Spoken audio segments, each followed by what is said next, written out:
Hola, soy la doctora Lucía de la Cruz Color y presento el tema de PCR en tiempo real, también que es denominado como qPCR y es la cuantificación de la reacción en cadena de la polimerasa en tiempo real. Este método nos permite ya contemplar la cuestión de la cuantificación del ADN, pero en tiempo real debido a un control de la fluorescencia. Asimismo, se puede medir también el ADN complementario y el ARN. Sin embargo, es preferible utilizar el ADN complementario, puesto que a través de una reacción de retrotranscripción podemos llevar a cabo esta transcripción de nuestro ARN como ADN complementario. Además, la fluorescencia se mide después de cada ciclo de PCR y por eso podemos tener la presencia de una señal fluorescente que refleja la cantidad actual de amplicones de ADN que hay en esa muestra en ese momento específico, de ahí el tiempo real. Y con ello esta fluorescencia es medible por los colorantes fluorescentes. Si bien acabamos de ver que esta señal pues es dada por la fluorescencia que tenga, pero esto va a ser proporcional a la cantidad de producto de PCR. Las ondas o colorantes utilizadas pueden dividirse en no específicas, con las cuales se utilizan agentes intercalantes, siendo pues el más común el cybergreen, mientras que las específicas pueden ser todavía más ampliado, puesto que existen sondas de primer, sondas que pueden ser de hidrólisis e hibridación o ácidos nucleicos análogos.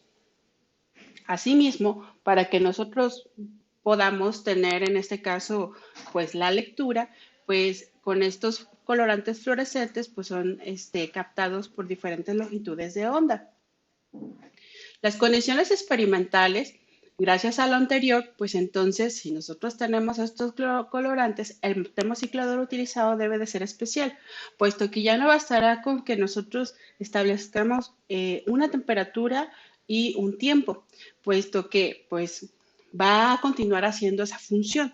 Pero, sin embargo, debe de tener un sistema mucho más eficaz, puesto que debe de mantenerse la temperatura de manera uniforme y además, conforme lleve a cabo la transición de temperatura, deberá ser bastante rápido.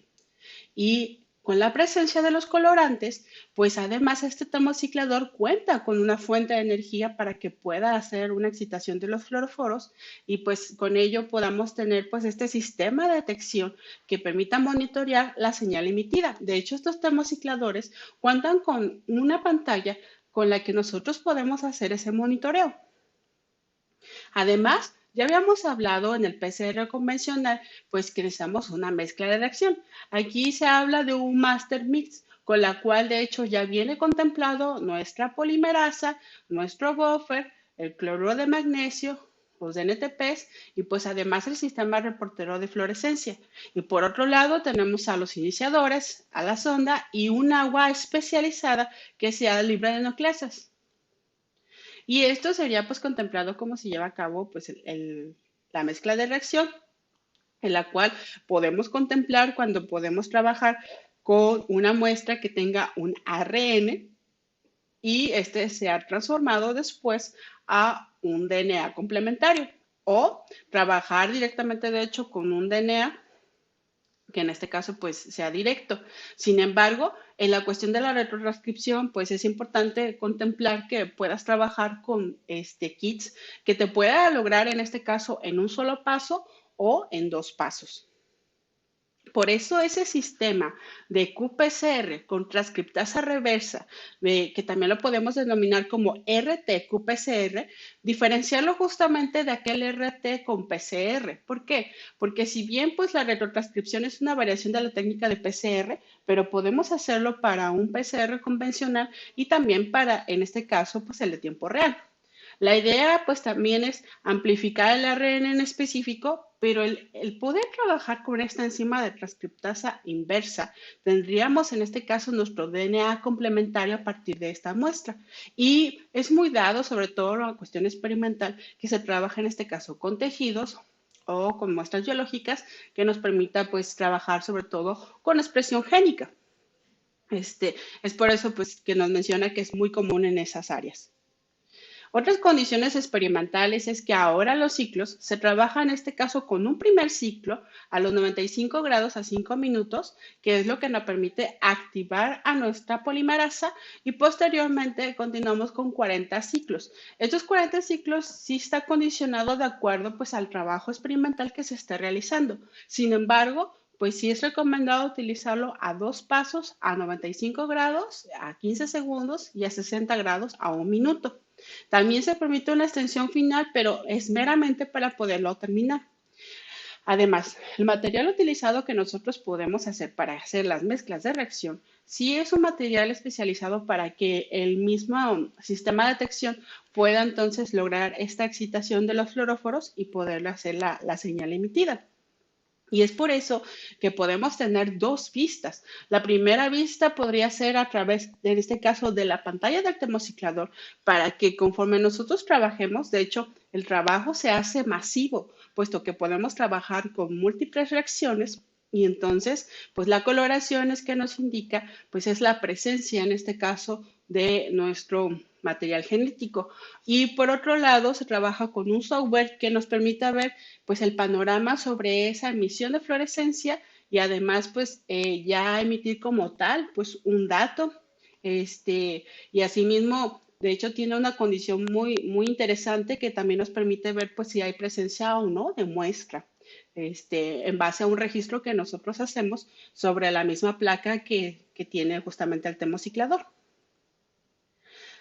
También es importante contemplar las características de los iniciadores, puesto que si ya habíamos hablado anteriormente en el PCR convencional la importancia de estos mismos al momento de su diseño, pues ahora debemos de contemplar que los fragmentos, en este caso amplificar, ya van a ser mucho más pequeños. Se consta de menos de 50 a 150 pares de bases. Y la idea es que como se trabaja mucho la cuestión de la expresión, pues el diseño de estas mismas debe de contener en este caso más de una opción para poder garantizar que estamos aislando el fragmento en específico. Por lo tanto, el tamaño de los iniciadores tiende a ser de 10 a 12 nucleótidos. Además, el contenido de guanines con citosinas debe de contener un 50 a un 60% y asimismo la temperatura de fusión sí debe de ser similar entre los ambos primers, que en este caso es sentido y antisentido. La señal de fluorescencia se da en este caso con una curva denominada sigmoidea. Esta curva que estamos observando en nuestra imagen es meramente la señal que se ofrece, pero sin embargo, en los primeros ciclos no podemos realmente distinguir esa señal hasta que logremos encontrar, pues en este caso, primeramente lo que le llamas una línea base, que es la que ven en esta línea roja, con la cual son los primeros ciclos donde se observa, pues, una especie de ruido. Pero cuando ya llegamos a ver pues que la emisión de la fluorescencia aumenta, incurrimos en un punto que se denomina como el ciclo umbral y también puede ser denominado como punto de cruce. En sus denominaciones puede ser CT o CP y es donde justamente cruza este umbral. Entre las fases nos encontramos con una fase exponencial, una fase lineal y una fase plateo. Por lo tanto, el CT que nosotros vamos a estar observando pues es inversamente proporcional a la concentración inicial que podamos tener de nuestro material genético. También es muy importante la cuestión de valoración y estandarización de estos métodos, puesto que si bien pues cuando se trabajan en las cuestiones de expresión o medición cuantitativa, es importante contar con un gen de referencia endógeno, lo cual nos permite normalizar, en este caso, la expresión del gen objetivo, sobre todo cuando se trabaja en células y en tejidos. Por otro lado, ya habíamos hablado en el anterior método que el control positivo, pues eso nos va a ayudar a que nosotros observemos si está muy bien establecido las condiciones de experimentación como para que podamos tener, pues, en este caso, un buen resultado. Por otro lado, tenemos el sin control de plantilla, que meramente es como el control negativo, donde no añadimos para nada, pues, en este caso, el material genético, pero tiene los demás componentes de la mezcla de reacción. Y tenemos una muestra de referencia que debe de ser utilizada como para saber si realmente nosotros podamos hacer lo que vamos a denominar como una cuantificación relativa. Pero también dentro de la valoración consideraríamos una curva estándar con la que nosotros consideraríamos hacer una serie de diluciones de menos de 5 concentraciones para realmente ver cómo se va a estar amplificando nuestra curva sigmoidal que estamos observando en la imagen. Y por otro lado, una eficiencia pendiente con la cual también nos dice qué tan eficiente es nuestro método de ese tiempo real. Por lo anterior, entonces tenemos la cuantificación absoluta y relativa, en donde la cuantificación absoluta permite captar, en este caso, la cantidad que hay de ese material genético a manera de concentración o número de copias. Sin embargo, sí debe de contener, en este caso, pues un componente que le permita, pues, ser estandarizado para que nosotros podamos ver esta cantidad, mientras que la cuantificación relativa pues ve una relación entre lo que tenemos del material genético junto con un control y además se normaliza para que podamos hacer un punto de comparación. Es por eso que la cuantificación relativa nos viene a hablar que si nosotros estamos trabajando con nuestro material genético, sobre todo si amplificamos en este caso un gen, pues lo vemos también con uno de referencia, que es lo que vimos como el gen endógeno, y se ve prácticamente en una misma muestra. Por lo tanto, este gen de referencia no debe de variar mucho, sobre todo en nuestras condiciones experimentales o en este caso que les hablaba que se utilizaban células o tejidos. Y cuando se normaliza, debe de ser en este caso con la misma muestra. Por otro lado, pues ya hablar que cuando utilizamos una cuantificación relativa, pues es para hacer meramente una comparación, en este caso por una expresión diferencial de un gen, ya sean diferentes tipos de células o tejidos. Y en otro ejemplo tenemos pues que sea también ver la expresión génica, pero en este caso con este tipo de RNA, ¿verdad? Para que nosotros con estos pequeños de interferencia podamos ver la diferencia entre unos que son transfectados y otros que no.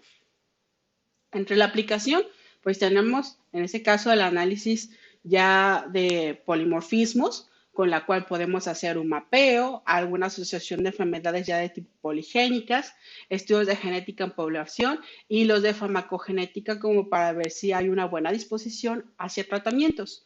Mientras que podemos ver también el análisis de presencia y ausencia, sobre todo en ensayos de identificación de adulterantes, de patógenos en alimentos, de fármacos, de análisis de tratamientos de aguas y por otro lado el de cuantificación de ADN y detección y cuantificación de microorganismos o de transgénicos. Y ya como último tenemos el método comparativo o el método WCT de cuantificación relativa. Es una comparación directa de los valores CT. Si bien cuando nosotros hacemos la señal de emisión de la fluorescencia se traduce en un CT o en un CQ y es justamente en el ciclo donde aparece en este caso nuestra expresión y por lo tanto, pues se hacen los diferentes cálculos, sobre todo en esta cuantificación relativa, donde tomamos en este caso los CTs que tenemos tanto de nuestra muestra, como sería la considerada al caso, o en este caso el CT del gen de referencia endógeno, que básicamente tomaríamos un housekeeping que nos permita en este caso trabajarlo para manera de que se mantenga constitutivo. A ese es el que se refiere a un gen de referencia endógeno. Entonces, si consideramos el primer cálculo denominado como un delta CT, que va a ser para la muestra, entonces consideramos su gen, en este caso, que nosotros estamos estudiando, cuánto nos dio ese CT, para restarlo a el gen de referencia endógeno, cuál fue también su nivel de expresión. Mientras que cuando vemos, en este caso, un delta CT calibrador, se refiere en este caso cuando utilizamos algún control. Por ejemplo, si utilizamos en este caso grupos considerados como el control y el caso, pues obviamente el calibrador va a ser ese control y el de la muestra va a ser el de los casos. Entonces, nuevamente se hace, en este caso, una resta, considerando cuál fue el CT que nos salió para el gen diana y cuál fue el CT que nos salió para el gen de referencia. Segundo paso, ahora vamos a incurrir a un cálculo denominado como doble delta CT, con la que nosotros vamos a hacer nuevamente una resta, pero si se fijan, anteriormente nosotros habíamos calculado un delta CT, con la cual nosotros podemos hacer un delta CT para la muestra restándoselo al delta CT que obtuvimos del calibrador. Y con ello incurrimos al último paso, que es el nivel de expresión del gen diana ya normalizado, pero en base pues a en este caso, una base 2. Y lo que hacemos es poner lo que viene siendo este doble delta como si fuera un exponente. Al hacerlo, entonces ves cuántas veces se expresa, en este caso, mi gen diana. Para manera de ejemplo, tenemos lo siguiente. Si nosotros valoramos pues al gen de esterol CoA desaturasa, pues entonces nosotros obtenemos CTs del control que es de 23.39 y de los casos de 15.39. Pero como necesitamos una referencia endógena, pues utilizamos un housekeeping o este gen constitutivo, que básicamente pues es utilizar una polimerasa, puesto que esa se encuentra bastante expresada en los diferentes tejidos. Entonces, pues esa se utilizó y si se fijan, tenemos los valores de 28.2 a 24.79. De hecho, la selección de este gen constitutivo se hace a que no haya mucha variabilidad, como habíamos mencionado en una de las diapositivas anteriores. Ahora, si yo requiero hacer entonces esta metodología, pues ahora lo que haremos es calcular el primer delta CT. Lo voy a hacer para el control, que en este caso es restarle, pues el CT que me resultó de mi gen diana, que es el esterol codesaturasa, menos en este caso con el de referencia. Con esto me sale un número, pues en este caso negativo. ¿Es válido? La respuesta es que sí. Después calculamos también para el de los casos y entonces pues hacemos nuevamente esta resta, pero ahora solamente para el de los casos y nos obtenemos también un número negativo. Ahora, posteriormente vamos a incurrir a calcular el doble delta CT y en la cual pues nosotros hacemos una resta, en la cual en el caso del control se va a hacer sobre sí mismo. ¿Por qué? Porque básicamente él es el que va a normalizar, a manera que cuando nosotros terminemos la metodología nos tiene que resultar a 1. Quiere decir que cuando se resta a sí mismo nos sale 0 y cuando esto lo llevamos hacia la expresión, pues entonces vemos que nos sale 1 con esa base 2. Mientras que si nosotros hacemos el de los casos, ahora viene lo siguiente. Aquí consideraremos el primer delta CT calculado para los casos y se lo restamos al que obtuvimos con el del control, a manera de que nos sale menos 4.6, el cual se lleva de manera exponencial y en esto obtenemos 24.25. ¿Qué me está queriendo decir o expresar estos datos? Pues básicamente que se expresa bastante más este gen comparado con el control, pero ahora entonces ya como de una parte experimental sería pues explicar esta plausibilidad biológica y poder entender por qué se expresa mayormente, qué tipo de condiciones tiene mi paciente como para que nosotros tengamos una mayor expresión. Y entonces sería hablar de que hay 23 veces más que en este caso que se exprese, en este caso los grupos caso comparado con los grupos control. Y como actividad les dejamos, pues en este caso, determinar la cuantificación relativa de estos casos, en la cual pues consideramos una muestra donde haya, pues en este caso, grupos que no tienen en este caso un tratamiento, mientras que los siguientes pues se considera que haya un tratamiento A, B y C. Por lo tanto, tenemos el cálculo de cada uno de los CTs con respecto a mi gen diana, que sea los de mi, que es un gen, y en este caso con mi gen de referencia endógeno, que es el de GAPDH, que básicamente es un gen constitutivo, y entonces ahora ustedes tendrán que calcular el primer delta CT, el doble delta CT, y ya por último, la cuantificación meramente relativa, normalizando, para ver cuántas veces se expresa en este caso cada uno de estas condiciones experimentales.